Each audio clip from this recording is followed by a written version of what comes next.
बंगाल विधानसभा चुनाव में कांग्रेस और लेफ्ट एक साथ चुनाव मैदान में ताल ठोकने के लिए तैयार। जी हां, गठबंधन करेंगी कांग्रेस और लेफ्ट। पश्चिम बंगाल कांग्रेस के अध्यक्ष हैं अधीर रंजन चौधरी, उन्होंने ट्वीट करके ये जानकारी दे दी है। आपको बता दें कि पश्चिम बंगाल में अगले साल अप्रैल मई में विधानसभा चुनाव होने हैं और इन चुनाव में कांग्रेस और लेफ्ट एक साथ आकर चुनावी मैदान में हुंकार भरेंगे। ये ट्वीट अधीर रंजन चौधरी का। गठबंधन पर आधिकारिक मोहर लगा दी गई है, इसकी औपचारिक जानकारी अधीर रंजन चौधरी ने दे दी है। हम सीधे रुख करते हैं, मेरे साथ मेरे सहयोगी आशीष कुमार सिंह इस वक्त मौजूद हैं। आशीष, बंगाल का राजनीतिक मिजाज तो ये कह रहा है कि आर पार टीएमसी और बीजेपी के बीच, ऐसे में कांग्रेस और लेफ्ट का गठबंधन करके चुनाव मैदान में उतरना अस्तित्व बचाने के लिए ज्यादा नजर आता है।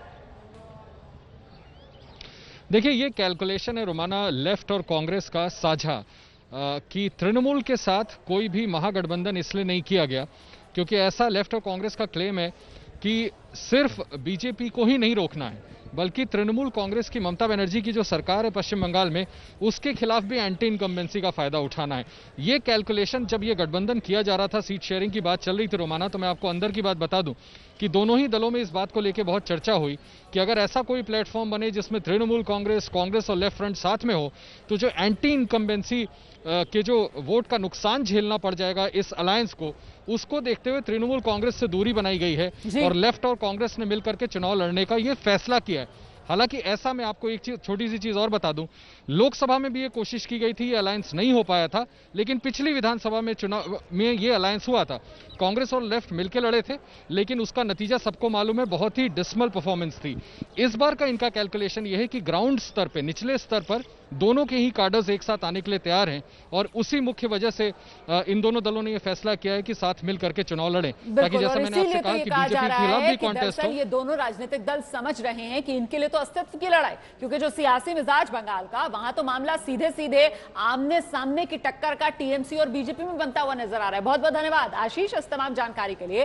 तो चलिए, पश्चिम बंगाल में हो ये रहा है कि चुनाव से पहले बंगाल की अस्मिता को अपनाने की होड़ मची हुई है। ममता बनर्जी खुद को बंगाल की सबसे बड़ी हितैषी बताती रही हैं, बता रही हैं, और टीएमसी के काम को वो बंगाल के गौरव से जोड़कर देखती हैं। लेकिन बीजेपी ममता की पार्टी को कड़ी चुनौती दे रही है। आज प्रधानमंत्री नरेंद्र मोदी ने विश्व भारती यूनिवर्सिटी के 100 साल पूरे होने पर जब अपना संबोधन दिया, तो रविंद्रनाथ टैगोर को किस अंदाज में याद किया और कैसे उन्हें देश की धरोहर करार दिया, गुजरात से उनका जो रिश्ता बताया प्रधानमंत्री नरेंद्र मोदी ने, आपको जरा ये सुनना चाहिए। विश्व भारती के शताब्दी कार्यक्रम में जब पीएम मोदी ने बोलना शुरू किया, तो सबसे पहले जिक्र गुरुदेव रविंद्रनाथ टैगोर का किया। गुरुदेव सर्वसमावेशी और सर्वस्पर्शी सह अस्तित्व और सहयोग के माध्यम से मानव कल्याण के बृहद लक्ष्य को लेकर चल रहे थे। विश्व भारती के लिए गुरुदेव का यही विजन आत्मनिर्भर भारत का भी सार है। इस कार्यक्रम में गुरुदेव के संदेशों के बीच सियासी विवाद भी पीछे नहीं छूटा। मोदी के कार्यक्रम खत्म होते ही बंगाल में बीजेपी के सरप्रभारी अमित मालवीय ने यह ट्वीट किया, जिसमें दावा किया गया कि कार्यक्रम में ममता बनर्जी को भी न्योता दिया गया था। अमित मालवीय ने वो आमंत्रण पत्र भी शेयर किया है जो यूनिवर्सिटी की ओर से भेजा गया था। विश्व भारती की तरफ से 4 दिसंबर को ममता बनर्जी को आमंत्रण भेजा गया था। ममता बनर्जी के लिए राजनीति ज्यादा महत्व रखती है, न कि गुरुदेव टैगोर। आज से पहले किसी सीएम ने टैगोर के विश्व भारती का ऐसे अपमान नहीं किया है। उधर टीएमसी ने अमित मालवीय के इन आरोपों को पूरी तरह से खारिज कर दिया है। There was no invitation till last 15 days. Maybe it came in the last night, but still I don't know that. But it's a decorum that if you invite somebody in your house, to invite him in the last night, is it a decorum? Is it a protocol? She is the Chief Minister of Bengal. You can't insult her in this way. Bengal चुनाव से पहले BJP और TMC दोनों तमाम महापुरुषों को अपने करीब बताने में जुटी हैं। रैली हो या रोड शो, बीजेपी और टीएमसी के नेता कोई मौका नहीं छोड़ रहे। चौकीदार क्या है? क्या चौकीदार है? चौकीदार क्या है? भारत माता की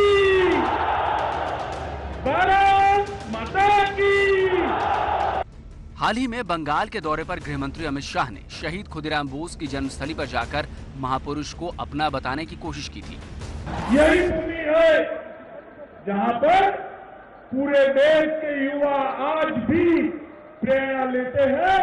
ऐसे शहीद खुदीराम बोस का जन्म जहां पर हुआ, उनके जज्बे की कल्पना करिए। 18 साल का लड़का हंसते हंसते हाथ में गीता लेकर वंदे मातरम के मंत्र के साथ फांसी के फंदे को चुनकर अपना बलिदान देता है। अगले महीने नेताजी सुभाष चंद्र बोस का जन्मदिन है। पहले से ही केंद्र और राज्य दोनों ही सरकारें बड़ी धूमधाम से उनका जन्मदिन मनाने का ऐलान कर चुकी हैं। तो ये जो विश्व भारती न जाने पर ममता बनर्जी के सियासत हो रही है, जो बीजेपी ममता बनर्जी को घेर रही है, इस पर ममता बनर्जी की तरफ से जो जवाब दिया गया है वो आपको जानना चाहिए। ममता बनर्जी जो हैं वो कह रही है कि मुझे तो कोई न्योता मिला ही नहीं है। इस वक्त की बड़ी खबर, विश्व भारती में आमंत्रण पर ममता बनर्जी का जवाब। कह रही हैं विश्व भारती में आमंत्रण के लिए ना कोई चिट्ठी मिली, ना कोई फोन आया, बिना बुलाए कैसे चली जाती, ये ममता बनर्जी की तरफ से कहा जा रहा है। हालांकि बीजेपी की तरफ से वो चिट्ठी दिखाई जा रही है, जो चिट्ठी 4 दिसंबर को लिखी गई है। विश्व भारती के जो वाइस चांसलर हैं विद्युत चक्रवर्ती, इनके हस्ताक्षर है इस चिट्ठी पर, और ये 4 दिसंबर की चिट्ठी जिसमें ममता बनर्जी को न्योता भेजा गया है। तो कुल मिलाकर अब ये आर पार का मामला विश्व भारती में ममता बनर्जी के ना पहुंचने पर एक बार फिर आमने सामने टीएमसी और बीजेपी। ममता कह रही है मुझे बुलाया नहीं, मुझे न्योता ही नहीं दिया, और बीजेपी कह रही है न्योता दिया था, लेकिन अपने अहंकार के चलते, अपनी राजनीति के चलते ममता बनर्जी विश्व भारती के इस कार्यक्रम में नहीं आई। इसी पर चर्चा करने के लिए 2 खास मेहमान मेरे साथ इस वक्त मौजूद हैं। बीजेपी की तरफ से सौरभ सिकदर साहब हमारे साथ मौजूद हैं, और साथ ही टीएमसी के नेता शाकिर अली हमारे साथ मौजूद हैं। शाकिर अली साहब, ये चिट्ठी तो हर जगह सर आम है, सोशल मीडिया आप खोलेंगे तो आपको वहां पर भी ये चिट्ठी मिल जाएगी। 4 दिसंबर 2020 इस चिट्ठी पर तारीख है सर। विद्युत चक्रवर्ती जो विश्व भारती के वाइस चांसलर हैं उनके हस्ताक्षर हैं सर, और इस चिट्ठी में तो बाकायदा न्योता भेजा गया है ममता बनर्जी को। तो आखिरकार कहां पर कंफ्यूजन हो गया, या फिर ये राजनीतिक का कुहासा है जो छटता ही नहीं? देखिए, ऐसा है रुमाना जी की मैंने लेटर भेजा और पहुंचा नहीं, ये ऐसे भी निमंत्रण होते हैं। आप विवेक जी को, चक्रवर्ती जी को बोलिए कि वो प्रेस कॉन्फ्रेंस करके ये बात बताए ना कि हमने मुख्यमंत्री को इनवाइट किया था। देखिए, ऐसा नहीं है। आज जब शेख हसीना जी जब बांग्लादेश से इंडिया में आई थी एक इशू पर, जहां पर प्रधानमंत्री भी थे और हमारे बांग्लादेश के प्राइम मिनिस्टर शेख हसीना जी भी थी, वहां ममता बनर्जी को जब इनवाइट किया गया। शाकिर अली साहब इतने पीछे मत जाइए ना, इतने पीछे मत जाइए, आज के मुद्दे पर रहिए ना। है वो कहावत आपने भी सुनी होगी सर कि वो हाथ कंगन को आरसी क्या, पढ़े लिखे को फारसी क्या। ये सर सब जगह है, सोशल मीडिया पर है। आप अपना नंबर दे दीजिएगा, मैं आपको व्हाट्सएप कर दूंगी। ये न्योता है सर, 4 दिसंबर को भेजा गया है ये न्योता ममता बनर्जी को, और आप लोग कह रहे हैं साहब चिट्ठी नहीं मिली, फोन नहीं आया। नहीं, अगर व्हाट्सएप पर अगर न्योता दिए होंगे तो वो दीगर बात है। व्हाट्सएप पर क्या न्योता ऑफिशियली न्योता और व्हाट्सएप पर न्योता चलता है क्या? अच्छा, अब आप व्हाट्सएप और सोशल मीडिया पर न्योता छोड़ दीजिए, अब ममता बनर्जी के पास न्योता पहुंचे ही नहीं। हाँ। तो ऐसे कैसे हो सकता है? हमारे मुख्यमंत्री, देखिए यहाँ पर क्या है कि रविंद्रनाथ टैगोर के जो बोलपुर में आज प्रधानमंत्री आए हैं, आज तो वो उनको तो साक्षात रविंद्रनाथ टैगोर सजना था, और वो सजे भी रविंद्रनाथ टैगोर, इसीलिए तो अपने वो गेटअप उसी तरह का तैयार कर रहे हैं रविंद्रनाथ टैगोर बनने के लिए। लेकिन कभी गांधी जी बन जाते हैं, कभी चरखा पर बैठकर, कभी नेताजी सुभाष चंद्र बोस बन जाते हैं, कभी टोपी पहनकर दिल्ली के आपके इंडिया गेट पर, और कभी खुदीराम बोस अमित शाह बन जाते हैं, कभी इसी तरह का देखिए खुदीराम बोस। ऐसे मतलब जितने भी बंगाल में महागुनी और जो बलिदान जो देश के लिए दिए हैं, उनका नकल कर करके ये लोग वोट मांगना चाहते हैं, नकल कर करके वोट मांगना चाहते हैं। तो ये गंभीर आरोप लगा रहे हैं, ये तो आप गंभीर आरोप लगा रहे हैं, क्योंकि आप आप जिसे नकल करके एकदम वोट ना। मांगने की बात करते हैं उसे आप बीजेपी देखिए ना। कहती है ये तो सम्मान है, ये तो अपने महापुरुषों यही का, बात। धरती पुत्रों का महासम्मान हम नहीं, कर रहे हैं। सेंटीमेंट। एक सेकंड देखिए, बहुत देर से सौरभ सिकदर साहब महासम्मान देखिए। सौरभ सिकदर साहब इंतजार कर रहे हैं। सौरभ सिकदर साहब के पास दर्शकों को लेकर चलते हैं। सौरभ सिकदर साहब, न्योते पर दोबारा वापस आऊंगी। वो न्योते को लेकर आपने सुना ना शाकिर अली जी ने जो कहा, तो उस पर मुझे एक और कहावत सी याद आ रही है सर, कि वो हाथी के दांत खाने के और दिखाने के और, मतलब ये जो न्योता है, शाकिर अली तो कह रहे हैं ये सिर्फ सोशल मीडिया के लिए बनाया गया था, ममता बनर्जी तक तो पहुंचा ही नहीं।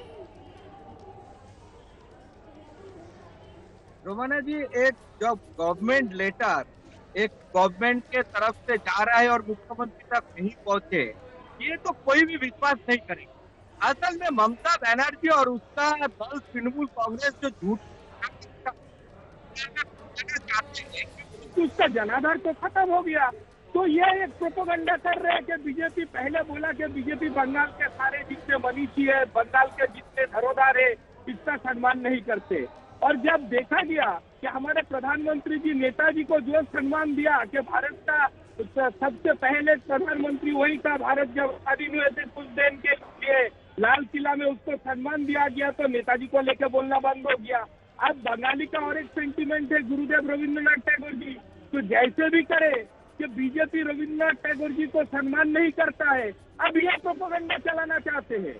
ये तो कहीं पर भी विश्वास नहीं होता है कि गवर्नमेंट, ये देखिए, ये प्रोपेगेंडा आप लोग चलाना चाहते हैं। एक एक करके शाकिर अली साहब, आप बोल रहे थे, वो आराम से आपको सुन रहे थे, सुन लीजिए, आप दोनों ही लोग हैं, आपके पास आऊंगी। हाँ, आपका झूठ नहीं चलने वाला है, देश के लोग इसको विश्वास नहीं करेंगे।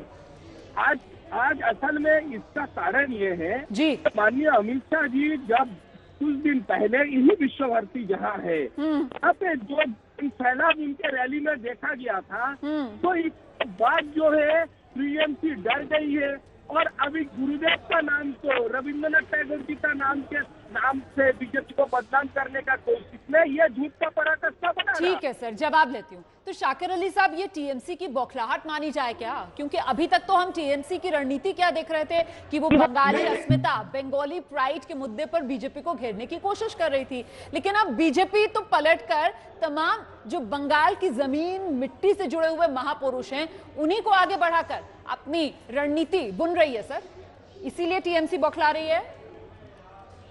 देखिए रुमाना जी, नहीं रुमाना जी, ऐसा है कि बंगाल में विकास पर ये लोग जो है, बंगाल में ममता बनर्जी के विकास पर ये लोग चुनाव लड़ने के लायक ही नहीं है। और जब ये जो है विकास का जो यहाँ पर जो विकास हुआ है उस पर ये लोग कहीं पर कुछ बोल नहीं सकते हैं। तो इसीलिए ये लोग जो बंगाल के महापुरुषों का रूप धारण कर करके बंगाल में आकर देखिएगा कि बहुत शाकिर अली सर, शाकिर साहब सुनिए ना, प्लीज सुनिए तो, सुनिए तो एक मिनट सर, ये गजब है। वो कहता है ना, चित भी मेरी पट भी मेरी, मतलब विकास की बात अब आप कह रहे हैं ये करना नहीं चाहते, ये इसलिए बंगाल के महापुरुषों की बात कर रहे हैं। पर सर आप कैसे भूल सकते हैं, टीएमसी तो सबसे ज्यादा बीजेपी बाहरी है, ये बंगाली अस्मिता है, बंगाल में बंगाली अस्मिता की जय जयकार, ये सब तो आप ही लोग कर रहे थे सर। तो अब जब आप ही के हथियार से आप ही पर वार कर रही है बीजेपी, तो फिर आप लोग क्यों बिलबिला रहे हैं? नहीं, ये सिंपल सी बात है रुमाना जी। देखिए, प्रधानमंत्री जो भी देश का होता है वो विश्व भारती यूनिवर्सिटी का चांसलर होता है, तो उनको वो जो है, उनको देवाशीष बाबू जो है निमंत्रण दिए थे, वो आए थे। अगर वो ममता बनर्जी को भी निमंत्रण देते तो वो भी जाती, और ऐसे पिछले पहले भी हुआ है। लेकिन इसका जो राजनीतिकरण आज जो आपको देखने को मिल रहा है, हमको जो देखना, बंगाल की जनता को जो देखने को मिल रहा है, तो ये पूरा राजनीतिकरण ये लोग कर रहे हैं। देखिए, करते रहिए, महापुरुषों के साथ में राजनीति का आप लोग करते रहिए, कोई दिक्कत नहीं है, लेकिन विकास पर ये लोग बात नहीं करेंगे। ये लोग महापुरुषों को लेके घेरना चाहते हैं। कहां गया नेताजी का? नेताजी देश के प्रथम प्राइम मिनिस्टर थे। आपने बोला था नेताजी आज कहां है? नेताजी का जो आप उनका जो फाइल आप खोलने वाले थे, बहुत सारे एविडेंस देश को बताने वाले थे, लेकिन आज तक तो नेताजी का सिर्फ आपने एक बड़ा सा सेमिनार लगा के आपने दिखा दिया, ये है। लेकिन आपने जो कहा था कि नेहरू जी ने क्या किए, उसका जो है हम सामने रखेंगे। तो नरेंद्र मोदी ने आज तक आज तक नेताजी कहां है और किस तरह से वो गुम हो गए, उसका फाइल आज तक मैं जवाब ले लेती हूँ। प्रधानमंत्री मैं ने जवाब ले देश लेती को हूँ। जनता को सौरभ सिकदर साहब, सुभाष चंद्र बोस के इतिहास को बताने वाला जो लाइब्रेरी, जो संग्रहालय मोदी सरकार के समय में आप लोगों ने बनाया, उसकी गिनती नहीं कर रहे हैं। शाकिर अली साहब कह रहे हैं कि जो वादे और किए थे उनका क्या हुआ, कि पूरी जांच करवाएंगे, पता करेंगे क्या हुआ था। इसका जवाब दीजिए। रोमाना जी, खाली आप संग्रहालय और म्यूजियम का बात कर रहे हैं। लाल किले में नेताजी को जो सम्मान पीएम मोदी जी ने दिया है, आज तक कोई प्रधानमंत्री भारत स्वाधीन होने के बाद वो सम्मान नहीं दिया है। और एक बंगाली होने के नाते हम इससे गर्व करते हैं कि बंगाल का जो गर्व है, बंगाल का जो सेंटिमेंट है नेताजी को, उसका जो प्राप्त सम्मान है वो मोदी जी लाके दिया है। तो नेताजी के बारे में बात नहीं करे तो अच्छा है। और नेताजी हमारे दिल में है, नेताजी देश के दिल में है। लेकिन ये जो झूठ का पराकाष्ठा ये जो चलाने का कोशिश कर रहा है, आप शुरू से लेके देखिए। आज स्वामी विवेकानंद जी को तो माननीय मोदी जी और हमारे सारे भाजपा के जितने लीडर थे, हम लोग तो अपना एक आइडल मानते हैं। और गुरुदेव का, रविंद्रनाथ ठाकुर का लिखा हुआ जन गण मन हम हमारे हर कार्यक्रम पे गाते हैं। चलिए सर, समय मेरे पास इतना ही है आज इस चर्चा के लिए। बहुत बहुत धन्यवाद आप दोनों का हमारे साथ बने रहने के लिए। तो कुल मिलाकर देखिए, प्रतीकों की राजनीति के मामले में फिलहाल टीएमसी और बीजेपी तू डाल मैं पात वाले लिहाज से आगे बढ़ रहे हैं। और मां माटी मानुष से बंगाल की जो लड़ाई है, अब वो महापुरुषों पर आ गई।